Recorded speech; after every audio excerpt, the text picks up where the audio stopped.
Oui, nous n'avons pas assez de temps. Et je vais vous montrer comment faire pour vaincre dans ce monde avec Jésus-Christ. Abonnez-vous, cliquez sur la cloche de notification. N'oubliez pas de vous abonner et de sélectionner la cloche de notification. Ceci vous permettra d'être averti lors de la sortie de nouvelles publications. Avant d'aller au ciel, accomplissons notre devoir pour Jésus sur terre. Jésus-Christ est Dieu, accepte cela et tu vivras. Tout ce que vous demanderez avec foi par la prière, vous le recevrez. Amen. Alors, on va continuer l'enseignement qu'on a commencé hier, activer le pouvoir actif ou créateur de la parole. Nous avons commencé cet enseignement, on va le poursuivre, activer la parole, activer le pouvoir créatif de la parole, le pouvoir créateur de la parole. Alors, je voudrais vous faire remarquer quelque chose. Regardons ensemble le psaume 103. Le psaume 103. Regardons ensemble le psaume 103. Le psaume 103 et le verset 20.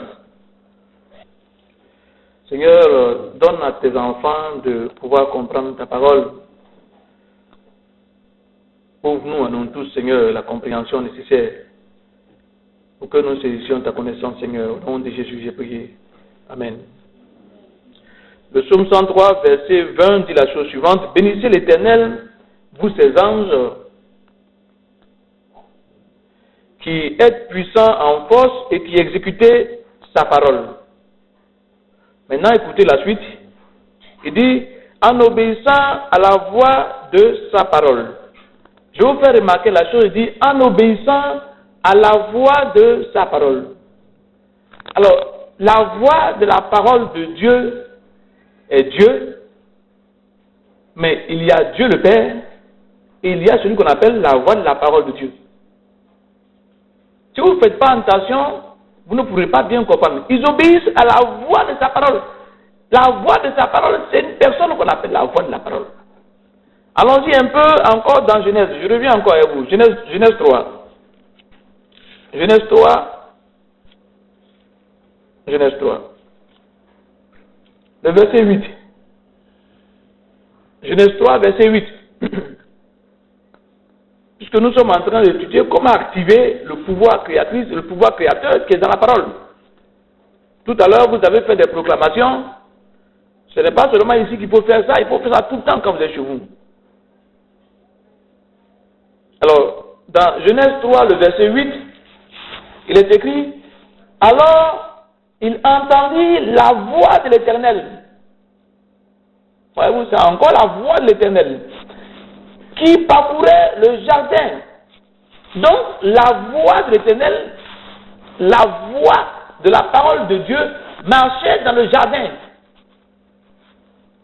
Vous connaissez la voix qui marche? C'est la voix qui marche là, qui parlait à Adam. C'est la voix qui marchait dans le jardin, qui parlait à Adam. Donc, quand vous lisez le psaume, il faut que vous fassiez très bien une idée claire de ce que c'est que la Bible. La Bible vous ouvre le monde spirituel. La Bible, ce n'est pas un raisonnement humain. La Bible, ça vous ouvre le monde spirituel. Maintenant, quand vous comprenez très bien comment ça se passe dans le monde spirituel, quand vous-même, en tant qu'être humain, vous fonctionnez sur la terre, vous devez fonctionner avec vos pieds sur la terre, mais votre tête dans le monde spirituel. Quand vous fonctionnez avec vos pieds sur la terre, mais votre tête dans le monde spirituel, donc vous parlez monde spirituel pendant que vous marchez sur terre. Or, rien de ce qui est matériel n'est d'abord matériel. Tout ce qui est matériel est d'abord spirituel. Donc c'est le spirituel qui crée le matériel. Et c'est le spirituel qui détruit le matériel qui existe. Tu ne peux pas arrêter une voiture qui veut te cogner comme ça, si dans le monde spirituel, les gens ont déjà décidé que la voiture va te cogner. Mais si pendant que la voiture est en train de cogner, toi tu es dans le spirituel, tu dis j'arrête ça. Il dit tout ce que tu lis dans le ciel est lié sur la terre. Boum, c'est fini, c'est arrêté. Donc c'est à vous de bien comprendre ce principe-là pour savoir comment marcher. C'est à vous de bien comprendre ce principe-là. Il faut donc avoir la tête dans le spirituel pendant qu'on marche dans le physique. Autrement dit, il y a quelque chose qui ne va pas. Donc, il ne faut pas prendre l'enseignement de la Bible pour un enseignement intellectuel. C'est faux. La Bible dit que Dieu a tant aimé le monde qu'il a envoyé son Fils unique, afin que quiconque croit en lui ne périsse pas. Quand tu crois en Jésus-Christ, que tu acceptes Jésus-Christ, il met en toi sa vie, et puis ça te donne la possibilité de marcher maintenant par l'esprit. Quand tu marches par l'esprit, ça veut dire que tu marches dans le monde spirituel. Comme un esprit. Comme un esprit. Tu es déjà esprit, l'esprit habite en toi. Sois seulement conscient des phénomènes spirituels. Alors, je reviens. Donc, regardons le psaume 103, le verset 20. Il dit, bénissez, essayez de saisir ça, s'il vous plaît. Il y a quelque chose dedans à saisir. Il ne faut pas prendre ça de façon intellectuelle. Bénissez l'Éternel, vous ses anges, qui êtes puissants en force et qui exécutez sa parole. Ça, on sait ça. Les anges exécutent la parole de Dieu. Bien. Mais ce que je vous fais remarquer ici, c'est quoi? Il dit maintenant, en obéissant à la voix de sa parole. La voix de la parole de Dieu est la chose que les anges obéissent pour exécuter la parole de Dieu. Et la voix de la parole de Dieu, c'est ce qu'on appelle la Bible. C'est la Bible. Quand nous prenons Genèse 3, verset 8, on regarde encore, regardons ensemble, regardons ce qu'on voit. Il dit quoi? Alors il entendit la voix de l'Éternel qui parcourait le jardin. Donc maintenant, les voix ont des pieds pour marcher dans le jardin.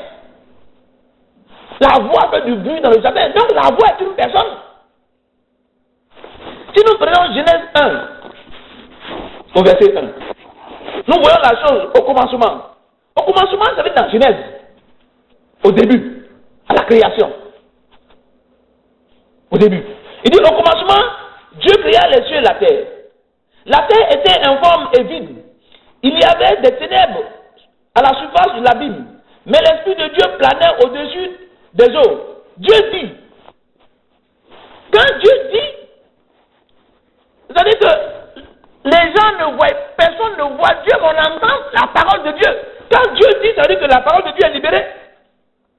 Donc la parole de Dieu a dit quoi? Que la lumière soit. Donc la parole était au commencement. Maintenant, regardons comment est-ce que nos apôtres l'ont compris. Je reviens là-dessus tout le temps parce que si vous ne comprenez pas ça, vous allez avoir un genre de mancien, je ne sais pas, dans la tête. Regardons dans Jean 1. Jean 1, verset 1 nous dit quoi? Au commencement. Au commencement, c'est quel commencement? Mais c'est au commencement de Genèse là.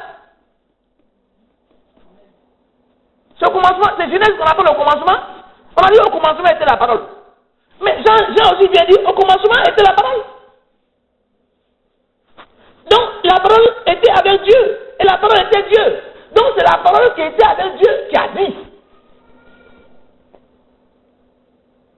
C'est la parole qui était avec Dieu qui a dit. Donc quand la parole a parlé, on dit Dieu a parlé. Quand Dieu parle, on appelle ça Jésus-Christ si vous voulez. Regardons maintenant 1 Jean. 1 Jean 1. Je dis ça pour ceux qui ne sont pas habitués ici.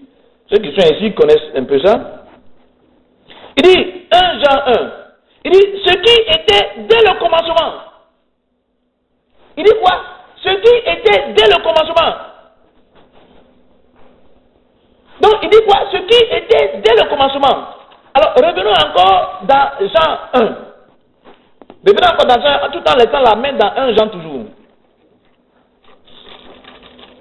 Jean 1 au verset 14. Et la parole a été fait quoi? Chair. Et elle a habité parmi nous, pleine de grâce et de vérité. Et nous avons contemplé sa gloire, une gloire comme celle du Fils unique de Dieu. Donc la parole a habité parmi les hommes. Et puis, elle était pleine de grâce. Et Jean dit, on a contemplé sa gloire. Une gloire comme celle du Fils de Dieu. C'est-à-dire qu'il y avait quelque chose de glorieux sur lui, qui ressemblait à quelque chose d'une race qu'on appelle la race de Dieu. il avait quelque chose qui était lui comme un Dieu. Il avait quelque chose sur lui qui était comme un Dieu. Il avait sur lui quelque chose, quoi. Quand on le regarde, on l'a contemplé, et puis il ressemblait à un Dieu. Il était d'une façon là, comme un Dieu. Et il le voyait, tantôt il dit, mais c'est un homme, mais c'est un Dieu, il ne sait plus qu'est-ce qu'ils vont dire. Parce qu'il avait une gloire qui était sur lui, une Shekinah qui était sur lui, une présence divine qui était sur lui, qui était d'une intensité telle qu'il ressemblait à un Dieu. Regardez maintenant Jean 1, toujours le verset 12, on remonte. Au verset 11. Elle est venue chez les siens, et les siens ne l'ont pas connue, c'est la parole ça. Donc la parole de Dieu là, qui était au commencement là, est venue chez les siens. C'est la parole qui est venue au commencement, qui est venue chez les siens. Mais c'est cette même parole là, dont parle le psaume 103, le verset 20. Il dit la parole de Dieu, il dit les anges obéissent à la parole. Oh, c'est cette parole-là que Dieu nous a donnée qui se trouve dans la Bible. Si donc les anges obéissent à la parole qui se trouve dans la Bible, si tu veux faire quelque chose, et que la Bible te dit que... allons un peu en arrière. Il dit au verset 11 de Jean 1, il dit, elle est venue chez les siens, et les siens ne l'ont pas reçue. Verset 12. Mais ceux qui l'ont reçu, comment tu l'as reçu? C'est que tu as accepté la parole est entrée en toi. Donc, comme tu as reçu la parole en toi, tu détiens maintenant le pouvoir de devenir enfant de Dieu. Comment tu détiens ce pouvoir-là? Dans la capacité de déclarer cette parole que tu as reçue, et puis parce que puisque les gens exécutent cette parole-là, tu participes à la nature divine, tu joues à Dieu. Regardons 1 Jean, 1 toujours. Il dit ce qui était dès le commencement, ce que nous avons entendu. Donc, la chose qui était au début du commencement, ils l'ont entendu. Donc, il montre, là, c'est une parole. Ce que nous avons vu de nos yeux. Ah, on ne voit pas une parole, là. Là, maintenant, la parole de Lucien, maintenant, là. Ce que nous avons contemplé, que nos mains ont touché, concernant la parole de la vie. C'est ça, Jésus-Christ. Si tu ne comprends pas Jésus-Christ, tu ne connais pas Jésus-Christ, comment tu peux faire? C'est ça le Christ. La parole qui fait chair, Emmanuel, Dieu parmi nous. C'est ça? C'est ça le Christ. Donc il est comment? Il est chair, il est parole, blablabla, Bible, blablabla. Et le juge vivra par la foi, c'est lui qui appelle ça. Quand le juge vivra par la foi, c'est lui. Regardez, quand vous êtes au village, vous prenez les paroles païennes là, et puis vous faites des incantations, et puis vous voyez un génie qui apparaît pour vous parler au génie, vous faites des sacrifices. Mais quand tu lis la Bible, le Seigneur apparaît. Il apparaît. Il dit là où 2 ou 3 sont réunis à mon nom, je suis parmi eux. Quand vous êtes en train de parler de lui là, il est parmi vous en temps. Parce que par la parole, il apparaît. Si tu ne crois qu'il n'apparaît pas, c'est que tu es incrédule, c'est tout. Parce que l'enseignement que toi-même tu as eu quand tu étais païen te démontre que n'importe quel esprit qu'on appelle vient. Jésus-Christ l'esprit. Il dit il est la parole. Quand tu prononces les paroles, il est là. Pourquoi tu crois qu'il n'est pas là? Donc, cette parole-là, c'est important. Regardons un peu Hébreu 1. Hébreu 1, verset 14. Hébreu 1, verset 14 nous dit la chose suivante. Parlant des anges, ne sont-ils pas tous des esprits au service de Dieu, envoyés pour exécuter un ministère en faveur de ceux qui doivent hériter du salut? Donc, les anges sont envoyés par Dieu pour un ministère, pour nous qui devons hériter du salut. Le salut, c'est quoi? Le salut, c'est la délivrance, c'est la prospérité, c'est l'honneur, c'est la santé, c'est toutes les bontés que Dieu a acquis pour nous par sa mort sur la croix.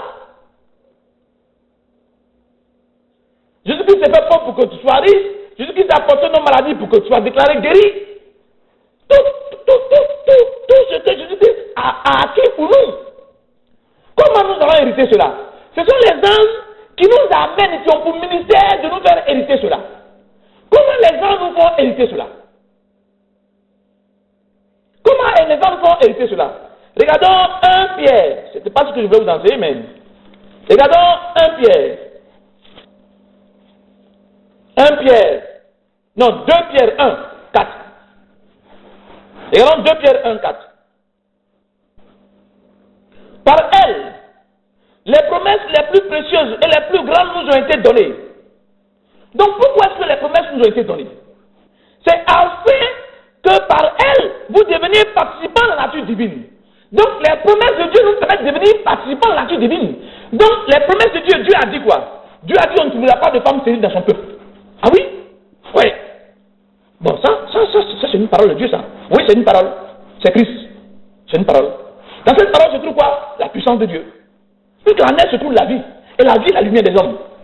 Donc cette parole-là peut m'éclairer, oui. Peut m'éclairer. Si tu es stérile, cette parole-là peut t'éclairer tout de suite. Elle peut t'enlever la stérilité. Il dit, il a envoyé sa parole, elle est guérie. Voilà une parole qui va délivrer. Puisque donc Dieu dit que moi, je ne peux pas être stérile. Puisque je suis le peuple de Dieu.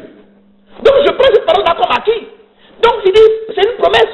Donc par elle, nous devenons participants de la nature divine. Donc par la promesse que je viens d'entendre là, je peux devenir Dieu. C'est pas parce que je peux devenir Dieu, mais je suis déjà Dieu. Ah mais ça, il faut que vous acceptez ça, hein. Mais je vais jouer à Dieu. Un joueur de dame joue aux dames. Un enfant de Dieu joue à Dieu. Donc je vais jouer à Dieu. En utilisant quoi? La promesse de Dieu. Maintenant, il dit quoi? Il dit donc, en fuyant la corruption qui existe dans le monde par la convoitise. Donc pour pouvoir jouer à Dieu, il faut que je sois ennemi de la corruption et de la convoitise des choses du monde. Et donc quand nous regardons cela, et que nous regardons le Hébreu 1, verset 14, qui nous dit que les anges nous amènent à hériter. C'est par les promesses, par la parole de Dieu, que les anges nous amènent à hériter le salut. Mais c'est la même chose qui est dit maintenant dans le psaume 103, verset 20. Il dit, bénissez l'Éternel, vous ses anges, qui est puissant en force, qui a exécuté sa parole, en obéissant à la voix de sa parole. Parce que comment tu hérites la parole de Dieu? Quand tu dis, comme vous avez dit tout à l'heure là, prenons un exemple. Genèse 15, verset 1. On a vu ça hier. Genèse 15, verset 1. Genèse 15, verset 1 nous dit, après ces événements, la parole de l'Éternel fut adressée à Abraham dans une vision. Et il dit, Abraham, ne crains point. Je suis ton bouclier et ta récompense sera très grande. Voilà une promesse. Mais la Bible nous dit que tout par Jésus-Christ, toutes les promesses sont oui et amen à Jésus-Christ. La Bible dit ça. La Bible dit que Christ nous a affranchis de la loi de la malédiction. Donc toutes les malédictions qui sont de la Bible ne sont pas pour nous. Nous sommes affranchis de la loi de la malédiction. Maintenant la même Bible nous dit que toutes les promesses sont oui et amen à Jésus-Christ. Donc toutes les promesses qui sont de la Bible sont oui et amen.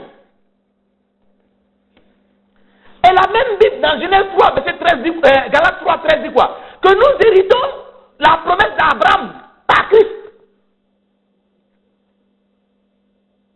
Donc, si nous prenons ces éléments-là, et si nous prenons encore Ésaïe 55, Ésaïe 55 ou 51, je pense, il dit quoi? Il dit, j'ai appelé un seul, je l'ai appelé lui seul, Abraham. Je l'ai béni et je l'ai multiplié. Donc, en fait, nous sommes tous des Abraham. Donc, tout ce qui est dit à Abraham, toutes les bénédictions d'Abraham sont cachées en nous, dans nos reins. Donc, cette bénédiction-là est à nous. Elle est déjà en nous. Donc, comme par les promesses de Dieu, nous héritons de l'héritage. En faisant quoi? En les confessant. La Bible dit dans Genèse 1, verset 8, Josué 1, verset 8, que le livre de la loi ne quitte pas ta bouche. Médite le jour et nuit, c'est alors que tu réussiras dans tout ce que tu entreprendras. Donc, comme nous les confessons, qu'est-ce qui se passe? Les anges qui nous amènent à hériter cela, ils vont comment vous amener à hériter cela? En obéissant à la voix de l'Éternel. Mais c'est la voix de l'Éternel qui dit, Abraham, ne crains point, je suis ton bouclier et ta récompense sera grande. C'est pas la voix de l'Éternel qui dit ça. Donc, Abraham, c'est qui? C'est toi. Chef, ne crains rien. Je suis ton bouclier et ta récompense sera grande. Et puis les anges,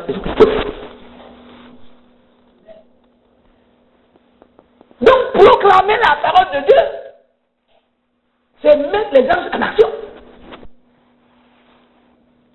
Proclamer la parole de Dieu, c'est les gens, vous avez ce qui est embêtant chez les frères, quoi. Les chrétiens, ils vont proclamer toute la journée, vous allez proclamer la parole, vous dites, bon, qu'est-ce que je vais dire? Attendez, j'ai tout ça devant moi, parce que moi aussi je proclame les mêmes paroles. Ah ouais, j'ai vous dit ça, j'ai ça devant moi. Moi-même je proclame ça, donc ça me suit.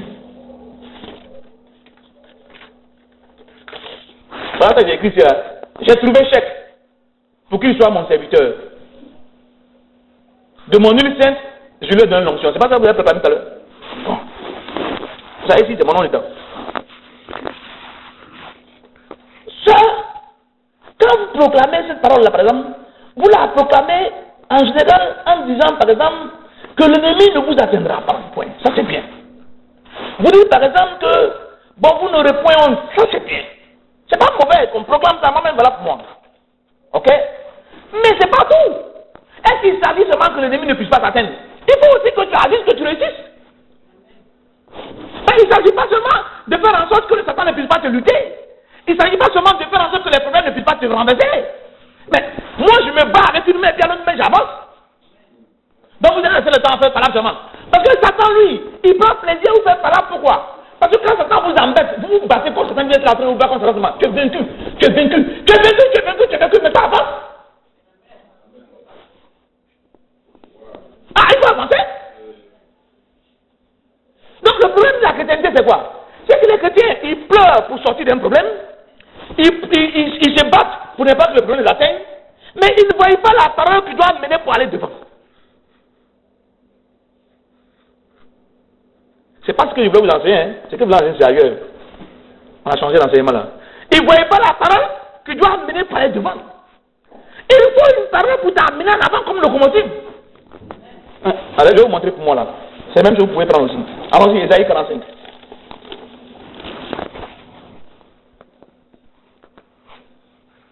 D'abord, rappelez-vous que toutes les promesses de Dieu sont oui et amen en Jésus-Christ. Parce que c'est un problème de rightness, de justice. Si vous parlez à faire Dieu et que vous croyez dans votre tête que peut-être que ce n'est pas vrai, automatiquement vous allez échouer. Vous devez avoir l'assurance que ce que vous êtes en train de dire dans la Bible, c'est clair et net dans votre tête. La justice, on appelle ça en anglophone, the right standing in the presence of God. La manière droite et correcte de se tenir devant Dieu. Mais c'est aussi la manière de se considérer, c'est-à-dire, tel Jésus est, tel Jésus c'est. On va revenir là-dessus, Jésus. C'est tel Jésus est, tel Jésus c'est. Donc, comment Jésus fait? Jésus dit, je fais ce que je vois mon Père faire, n'est-ce pas? Hein? Mais la Bible, c'est quoi? La Bible, c'est ce que Dieu fait, qui est écrit dans la Bible, non? Donc, nous faisons ce que nous avons vu Dieu faire, nous aussi. Donc, par conséquent, tout ce que Dieu a dit, si moi je répète, les hommes exécutent et puis ça marche. Dis Amen. Tu as vu? Donc, il ne faut pas que le diable vienne te dire non. Toi, tu dis ça, est-ce que toi, quand on parle de Sirius, ça te concerne? C'est au faux, hein? Ça te concerne. Toutes les prédictions de la Bible sont oui, amen en Jésus-Christ. Voyez-vous, hein? Il faut qu'on soit bien clair là-dessus. Alors, regardons un peu Ésaïe, verset 1. Ainsi dit Yahweh Adonai à son Messie, à Shek, que j'ai saisi par la main droite pour assujettir en face de lui des nations. Donc, il a assujetti en face de moi quoi? Des nations.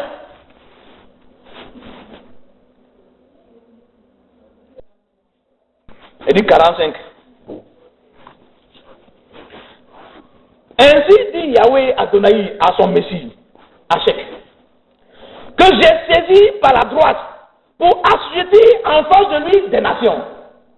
Donc la Bible dit quoi? La Bible dit que Dieu m'a saisi par la main pour assujettir devant moi des nations. Les nations, c'est quoi? Tu te dis que pas, il est là en train de t'embêter. C'est une nation. Nation d'Ismaël. Quelque part, il y a un groupe quelque part qui sont allés t'embêter. C'est une nation. Donc ils sont assujettis. Répète, ils sont assujettis devant moi. Voilà. Là, on avance là. Là, on n'est pas en train de. J'ai pas dit de ne pas faire l'autre là. Hein. Mais ça aussi c'est nécessaire. Parce qu'il faut ouvrir les portes. Il faut que les portes s'ouvrent. Il faut que les portes s'ouvrent. C'est pas seulement quand on t'embête dans ton travail ou on t'embête quelque part que tu dois caler. Mais pendant que tu cales, il faut faire comme Néhémie. Pendant que tu cales les problèmes, tu avances. Oui, j'avance. Voilà. Faut avancer.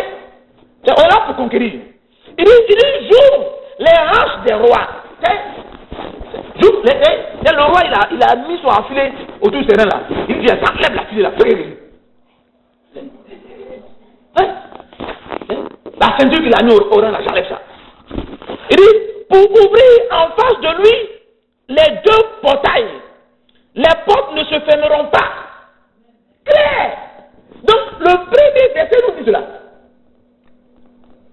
Que Dieu nous tient par la main pour aller et ouvrir les portes devant nous. En fait, il dit, descends les ceintures des rois. Tu viens, tu rencontres un Libanais qui est devant toi. Tu viens, tu rencontres un responsable des douanes qui est devant toi. Tu viens, tu rencontres un responsable de la police qui est devant toi. C'est un roi. C'est un chef. Puis, l'Éternel marche devant moi pour desserrer les rênes de ceinture. Afin de m'ouvrir toutes les portes. Automatiquement, le gars, il peut rien. Les anges sont là pour mettre en exécution ces paroles-là. Le gars devient faible. Par les promesses de Dieu, tout participant à sa nature divine. Voilà ce que ça veut dire. On continue. Le même verset dans une autre version. Il dit, voici ce que dit le Seigneur à mon Christ chèque, que j'ai pris par la main pour lui assujettir les nations. Pour lui assujettir quoi les nations? Donc pour écraser les nations devant moi. Dis écraser les nations devant moi. Voilà. Pour mettre les rois en fuite. Dis mettre les rois en fuite. Voilà. C'est tous les gars qui viennent devant vous et puis qui disent, bon moi je suis le patron, toi, si tu peux pas passer devant moi, il dit, tu vas fuir tout de suite. L'Éternel marche devant moi pour te mettre en fuite. Kéra! En même temps, les anges commencent. Il dit pour mettre les rois en fuite, pour ouvrir devant lui les portes sans qu'aucune lui soit fermée. Donc c'est pourquoi les portes ne sont pas fermées. Ce sont des rois qui sont devant les portes là. Ce sont des rois qui sont devant les portes là. Tu as quelque chose à faire, tu vas à la radio Côte d'Ivoire ou tu vas à la télévision ivoirienne pour faire ça. Tu vas à la RTI, quand tu arrives devant la RTI, il y a un gars qui est assis devant toi et puis tu parles. En général, remarquez très bien quand vous voulez travailler pour Christ, vous avez un gars qui vous bloque. Il y a quoi? Non. Ce gars-là, pour qu'il ne puisse pas dire ça là, il y a quoi? Non, tu as arrêté là. Il faut que tu répètes cette phrase-là. C'est là devant vous. On peut aller plus loin si vous voulez, allons-y un peu encore. Allons un peu plus loin si vous voulez, ça va remplacer l'enseignement directement. Regardez encore une version. Ainsi parle Yahvé à son oint. Parce qu'il faut avoir plusieurs versions pour bien comprendre tout ce que ça veut dire. Ainsi parle Yahvé à son oint, à Chèque, dont j'ai saisi la main droite pour faire plier devant lui les nations. Pour faire plier devant lui les nations. Et désarmer les rois.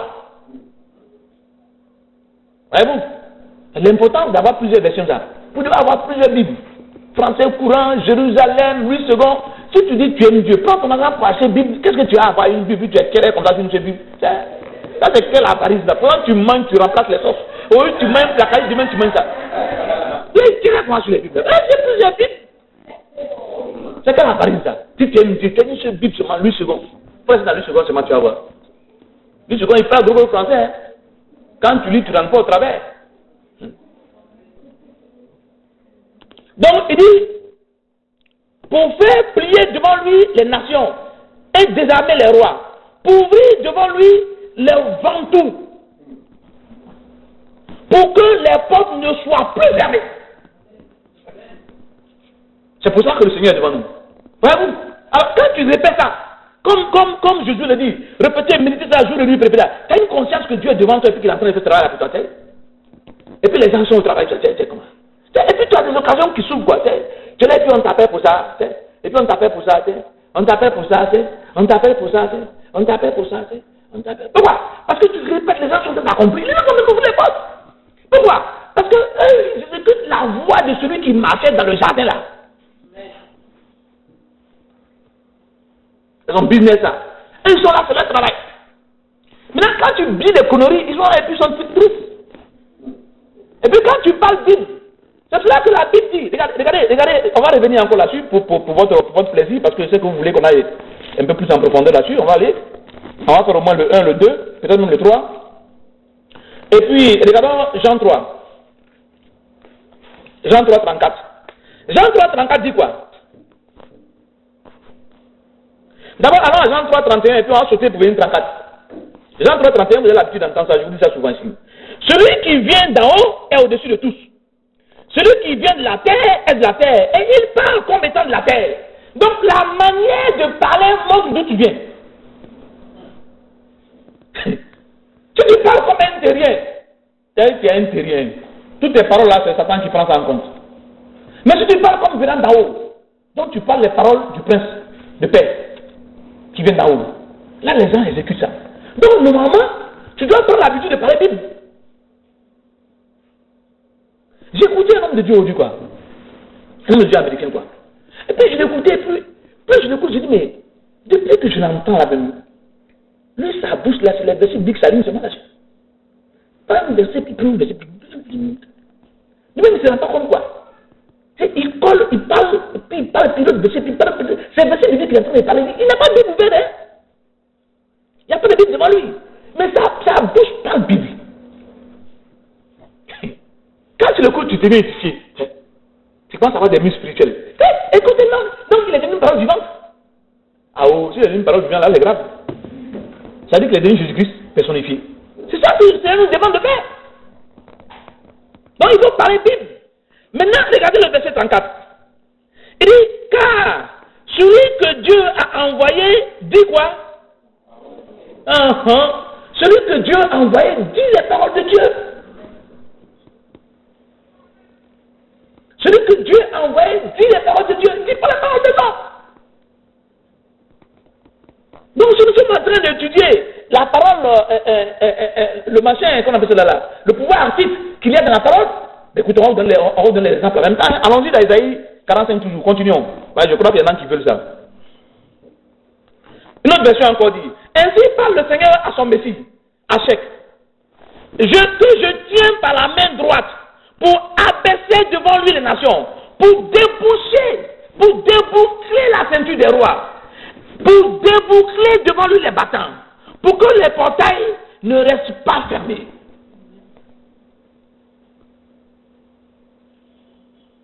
Il enlève les boucles, tous les endroits qui sont fermés. Donc quand tu dis ça, les gens s'en vont, tu fais... Ici là c'est bouché, laissez-le passer. Et puis tu viens, quand tu parles c'est facile. Quand tu parles c'est facile. On dit mais lui là mais il y a quand même, les gens, on dit non, c'est là parce que, comme c'est un pasteur là, c'est fou, c'est un pasteur. C'est parce que tu prononces les paroles, il y a des pasteurs qui font des endroits, ils parlent et puis c'est fermé. Ou bien, si tu veux que ça s'ouvre, la parole pour ouvrir. Donc, il ne faut pas rester seulement à la défensive. Satan t'es vaincu, je te lis, je te condamne, je te mets dans tout, je te mets dans le puits. Tout cela, il ne faut pas rester là. Il ne faut pas rester là, parce que ça arrange le diable. Tu ne peux jamais le tuer. Non, il est toujours là, mais il perd ton temps. Donc, quand tu vois ce qu'il est en train de faire là-dessus, il est écrit. Tu n'as rien contre moi, tu peux rien contre moi. Tu prends ta machine, tu dis, Chèque, ne crains point, je suis ton bouclier. As-tu vu Dieu comme bouclier pour quelqu'un? Tu dis à Satan, l'Éternel est mon bouclier. Satan. Toi, c'est un peu l'Éternel est mon bouclier, Satan. Comprends ça? Tu comprends pas ou bien quoi? Tu peux franchir l'Éternel, il est mon bouclier. Je ne crains rien. Et puis ma récompense là, waouh.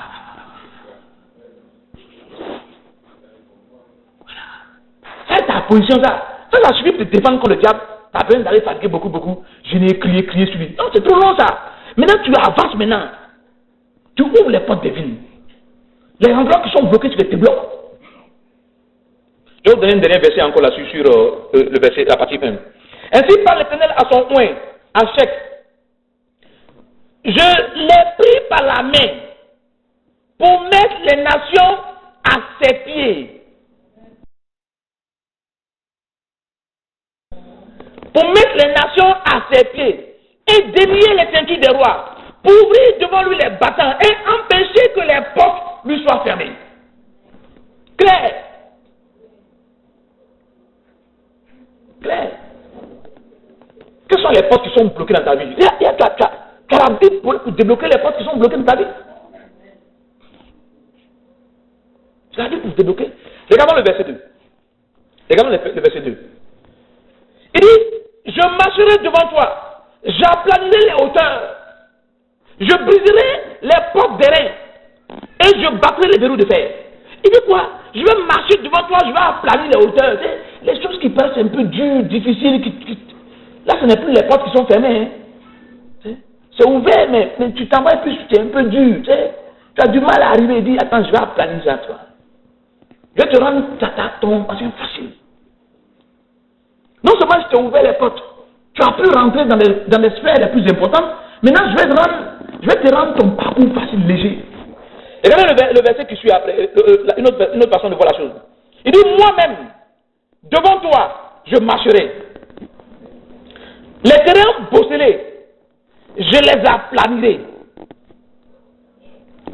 Les bâtons de bronze, je les briserai. Les verrous de fer, je les fracasserai. Là, c'est un western, ça. Il dit Christ, c'est un western. Mon Dieu, celui-là. Pas jouer à lui. Et puis, regardez bien, quoi. Le Seigneur est venu pour détruire les œuvres du diable, quoi. Détruire les œuvres du diable. Regardez, Jésus-Christ, quoi. Lui, il est venu pour combattre Satan. Des combats Satan. Ça, il faut bien comprendre dans peut-être quoi. Il dit dans Jean 10, il dit, le voleur vient pour voler, pour détruire, pour tuer. Mais moi, je suis venu en fait mes brebis et la vie pour qu'ils soient dans l'abondance. Ça, c'est un western, ça. Il dit quoi? Le voleur, il vient pour voler, détruire, tuer. Mais moi, Jesus, je suis venu pour que mes brebis et la vie soient dans l'abondance. Quand il dit mes brebis, là, mets ton nom dedans. Si le voleur, Satan, il vient pour voler, pour détruire, pour tuer. Mais Christ est venu pour que moi, j'ai la vie que soit dans l'abondance. Voilà. Donc, tu vois, tu as un brave chef qui est devant toi, quoi. Il est devant toi.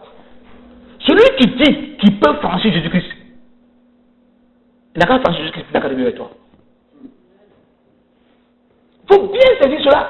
Le Seigneur est venu, il dit, je suis venu, il dit, Dieu a tant aimé le monde, qu'il a envoyé son Fils unique, afin qu'il concourt à lui, quoi, ne périsse pas.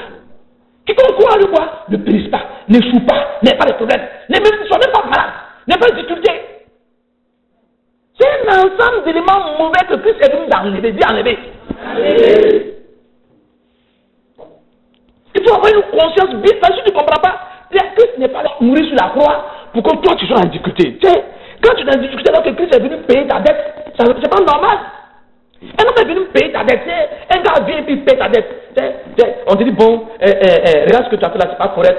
Donc la police t'a arrêté, ils t'ont flanqué une amende de 200 000. Et puis on vient, on paye. Quand on paye la dette, on s'en va avec toi, les policiers quittent là-bas encore, puis ils viennent dire, ouais, nous on s'en fout, tu as payé ta dette, mais tu as payé encore. Tu dis quoi? Ah, écoute, la dette a été payée,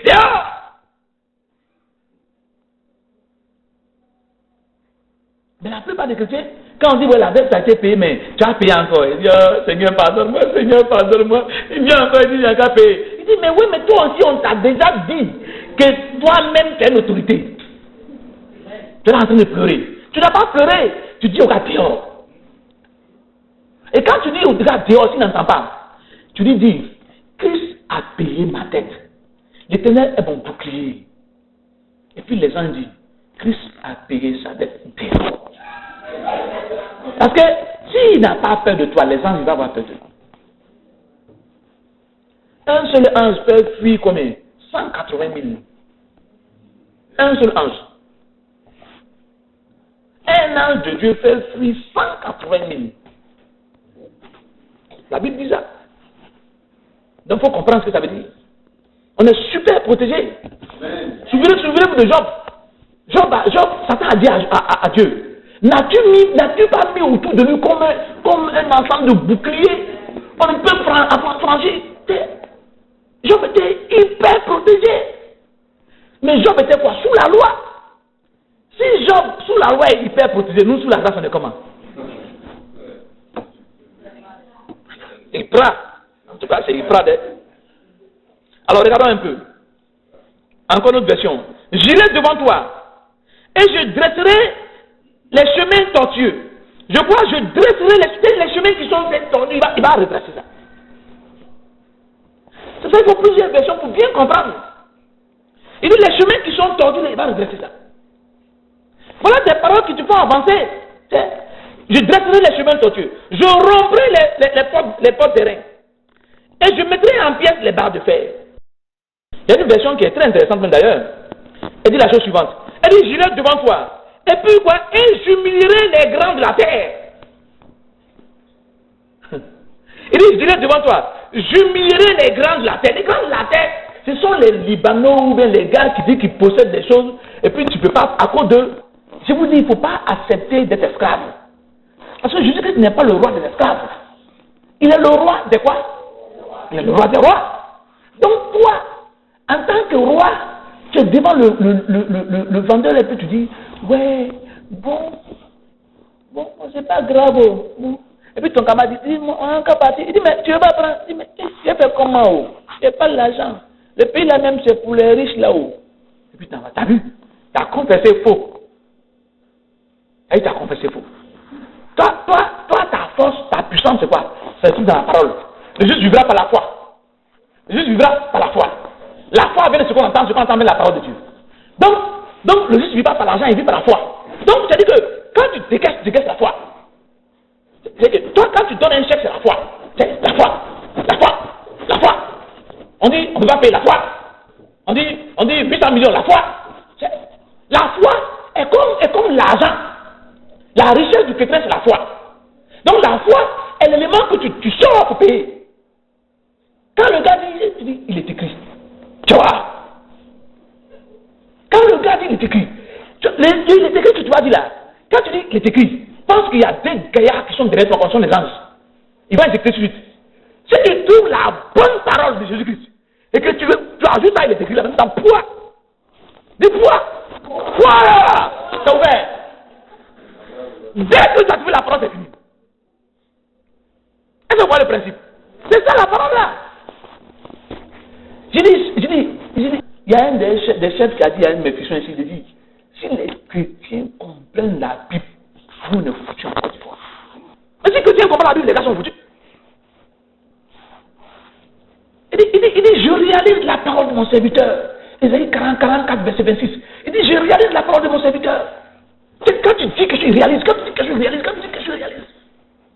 Il faut savoir que c'est comme ça. Et puis il ne faut pas te fier à la parole.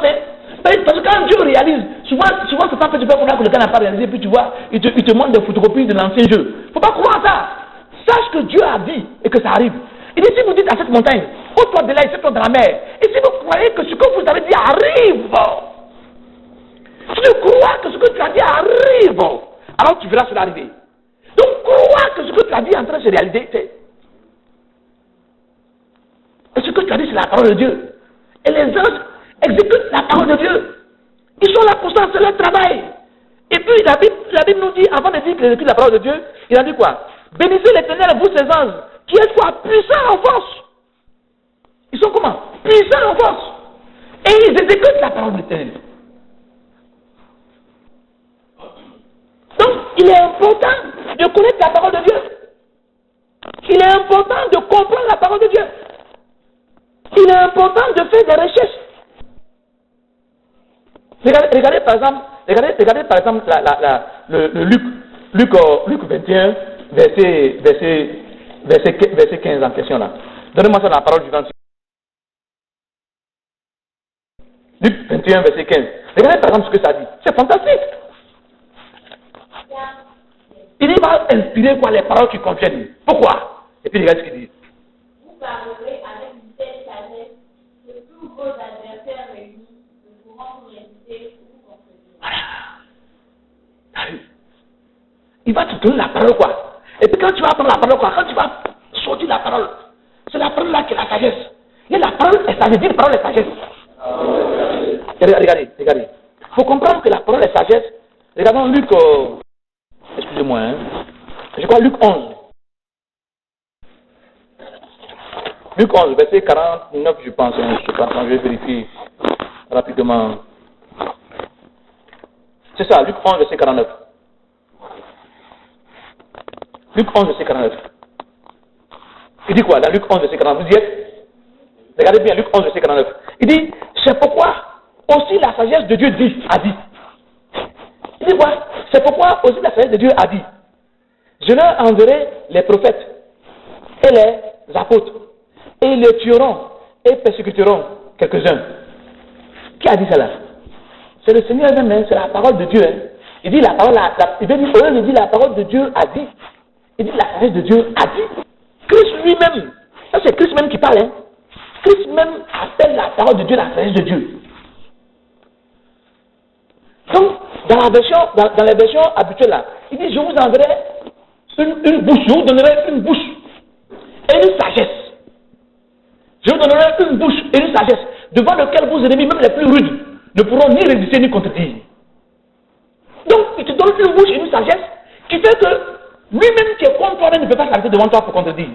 Donc, ça veut dire quoi? Donc, la bouche et la sagesse que Dieu te donne des péchés. Des péchés à tous les niveaux. Des péchés à tous les niveaux. Des péchés à tous les niveaux. Il est écrit. Il est écrit. Il est écrit. Il est écrit. Il est écrit. Regardez, je vais vous dire quelque chose, quoi.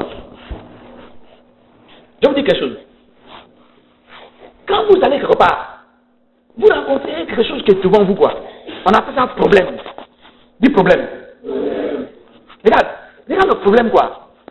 Le Seigneur a dit que celui qui construit sur le roc, écoutez-moi bien, celui qui construit sur le roc, il dit la pluie viendra, le vent viendra, mais il ne sera jamais perturbé, ni tombera jamais, n'est-ce pas? Le problème que le païen a construit, est-ce qu'il est construit sur le roc? Il ne peut pas être construit sur le roc. Pourquoi? Parce qu'il n'a pas Jésus-Christ. Donc, toutes les barrières que vous trouvez là, c'est des barrières qui n'ont pas de fondation. Vous comprenez, non? Est-ce que vous comprenez? C'est des barrières qui n'ont pas de fondation. Il n'y a pas de fondement. Toi, tu as un fondement, tu as Jésus-Christ. Donc, quand tu vas, tu vois ça maintenant, ce que tu fais quoi? Tu dois maintenant t'armer avec quoi? Avec l'épée, la parole. Et puis tu prends la parole et tu viens. Fou! C'est l'esprit, c'est le vent. Fou! Fou! Fou! Ça tombe. Fou! Ça tombe. Ça n'a aucune fondation. Quand un païen ou une situation se présente devant toi, il dit ouais, ça là c'est pas possible, c'est faux. Quand c'est pas possible, c'est faux. C'est sans fondation. Dis sans fondation. Sans fondation. Ouais, c'est pas, il parle de fondation. La seule fondation c'est sur Christ. Il n'y a pas de fondement. Il n'y a pas de fondement. Donc quand il n'y a pas de fondement, tu peux bousiller ça. Il y a un verset biblique qui dit quoi? Qui dit, oh Seigneur. Il y a un verset biblique qui dit quoi? Il dit, c'est dans Proverbe, je crois. Il dit celui qui est sage, il fait quoi? Qui viendra avec la parole nécessaire et puis il détruira tous les fondements, les fondations, toutes les fondations qui sont autour. Vous vous souvenez de ce verset-là? On l'a enseigné ici il y a longtemps de cela. Proverbe combien? Proverbe 21. Bon, dis-moi ça. Alors, je le lis. Le sage pénètre dans la vie des héros. Dans la ville des héros. Tu sais, les gens gaillards. Quand tu as la sagesse de Dieu, quoi? Sagesse, dis sagesse. Tu pénètres dans leur ville. Et puis maintenant, qu'est-ce que tu fais? Il abat la force sur laquelle elle se confiait. Parce que la Bible dit. Il dit, le sage pénètre dans la ville des héros. On dit ça là, on ne peut pas entrer ici, c'est difficile, c'est compliqué. Quand tu as la parole de Dieu, non, tu te prépares tout doucement. Il ne faut pas dormir pour dormir, quoi. Si tu dors, prie. C'est que tu dors les yeux ouverts à Jésus-Christ. C'est que tes yeux sont fermés, ton cœur est ouvert, ton cœur regarde Christ sur le trône. Quand tu te réveilles, tu commences déjà, oh merci Seigneur. Si tu te lèves pour aller faire pipi la nuit, tu dis, oh Seigneur, mon Dieu, merci. C'est ta bouche là, quand ça ouvre, ça accroche Jésus-Christ. Il ne faut pas ouvrir ta bouche pour dire tu peins ou bien. Non. Tu ouvres ta bouche premièrement au commencement, Dieu. Je l'ai dit au commencement, Dieu. Donc quand tu commences ta bouche, Dieu. C'est toujours comme ça.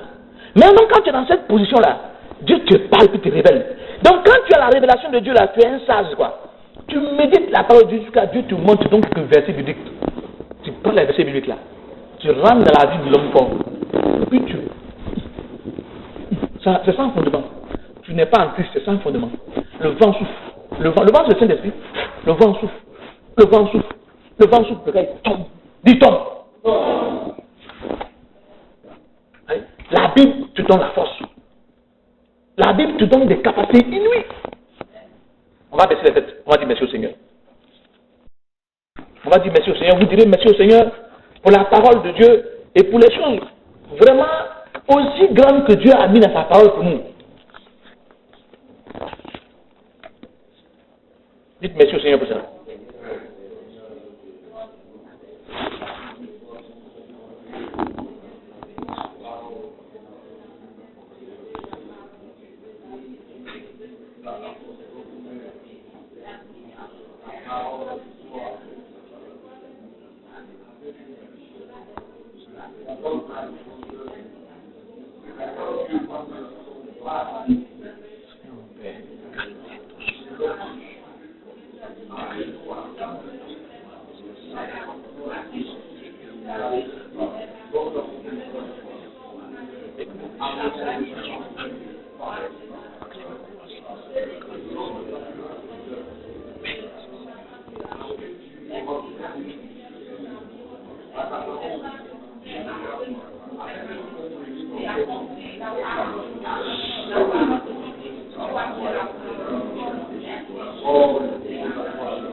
Maintenant, la Bible dit que tout est possible à celui qui croit.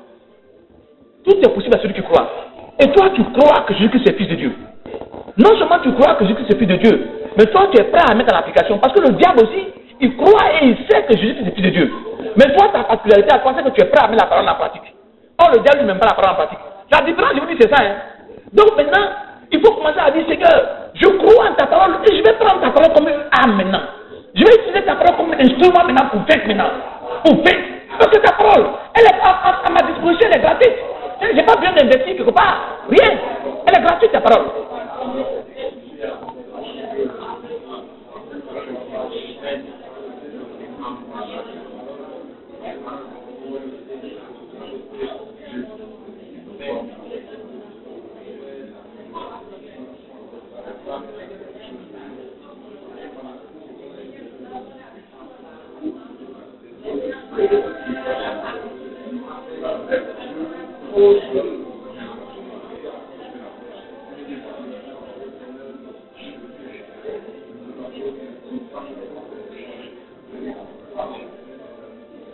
Déclare maintenant que tu peux tout maintenant. Déclare que tu peux tout. Parce que tu es le fils de Dieu très haut.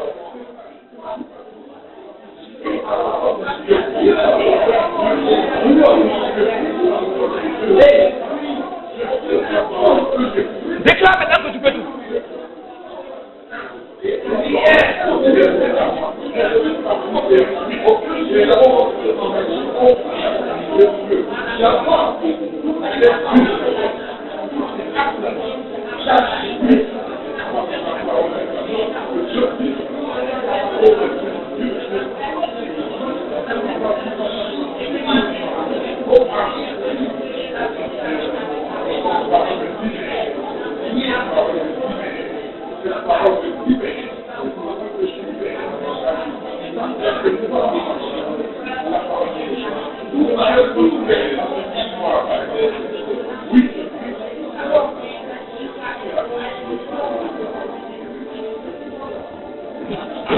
Maintenant, déclare que Dieu te tient par la main droite pour fracasser les verrous de fer, pour lâcher les ceintures des rois, pour fracasser les portes, afin qu'il n'y ait aucune porte qui soit fermée.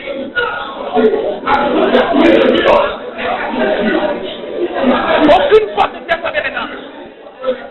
Aucune porte ne s'est fermée maintenant. Aucune porte ne s'est fermée maintenant. Aucune porte ne s'est fermée maintenant. Le Seigneur lui-même nous tient par la main droite. Il nous tient par sa bonne main droite. Il nous tient par sa bonne main droite. Il nous tient par sa bonne main droite. Il nous tient par sa bonne main droite. Il brise les verrous de fer. Il brise les verrous de fer.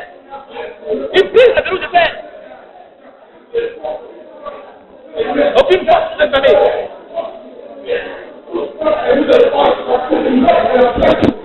Il délie les ceintures des rois. Il fait tomber les ceintures des rois. Oui, le Seigneur fait tomber les ceintures des rois. Il nous soumet les rois. Il nous met les rois à nos pieds. Le Seigneur nous tient par la main pour mettre les rois sur nos pieds.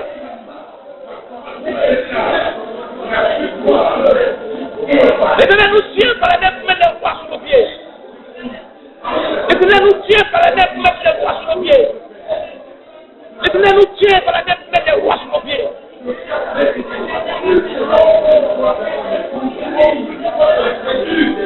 Le Seigneur nous soumet les nations. Toutes les nations nous sont soumises maintenant. Toutes les nations nous sont soumises. Aucune porte ne nous laisse fermer. Toutes les portes sont ouvertes maintenant.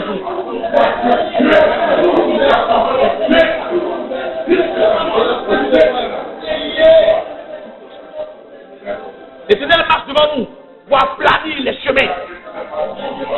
Il a plani les chemins devant nous. Il a plani les chemins devant nous. Il marche devant nous pour aplanir les chemins. Il a plani les chemins. Il redresse les chemins qui sont tortueux. Il redresse les chemins qui sont tortueux. Il redresse les chemins qui sont tortueux. Et il marche devant nous pour redresser les chemins tortueux, pour aplanir les chemins. Il a plani les chemins. Il a plani les chemins. Il a plani les chemins. Il a plani les chemins. Merci Seigneur. Merci Seigneur mon Dieu. Merci Seigneur mon Dieu. Merci Seigneur mon Dieu. Merci Seigneur mon Dieu. Merci Seigneur mon Dieu. Merci Seigneur mon Dieu. Aucun chemin tortueux ne peut rester tortueux devant toi au nom de Jésus. Le Seigneur marche devant toi pour aplanir les sentiers, pour redresser devant toi tout chemin tortueux. Il nivelle les zones les plus élevées, il les met à ton niveau. Il fait en sorte que les rois, leur ceinture tombent, pour qu'aucune porte ne te soit fermée. Maintenant, les verrous de fer sont fracassés, les portes de bronze sont brisées, les nœuds des villes sont dénoués, toutes les portes sont ouvertes. Merci Seigneur pour cela. Merci Seigneur pour cela. Merci Seigneur pour cela. Merci Seigneur pour cela. Merci Seigneur pour cela.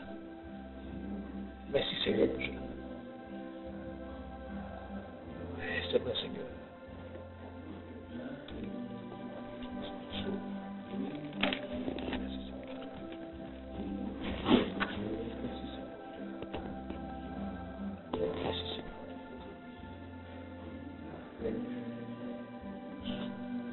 Souviens-toi que l'Éternel est ton bouclier et que ta récompense sera très grande. L'Éternel est ton bouclier et ta récompense sera très grande. L'Éternel est ton bouclier et ta récompense sera très grande. L'Éternel est ton bouclier et ta récompense sera très grande.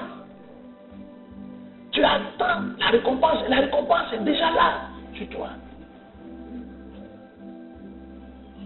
La récompense est très grande. L'Éternel est ton bouclier. L'Éternel lui-même est ton bouclier. Jéhovah lui-même est ton bouclier. Et ta récompense est très grande. Elle n'est pas grande, elle est très grande. Toutes les portes sont ouvertes maintenant. Toutes les portes sont ouvertes.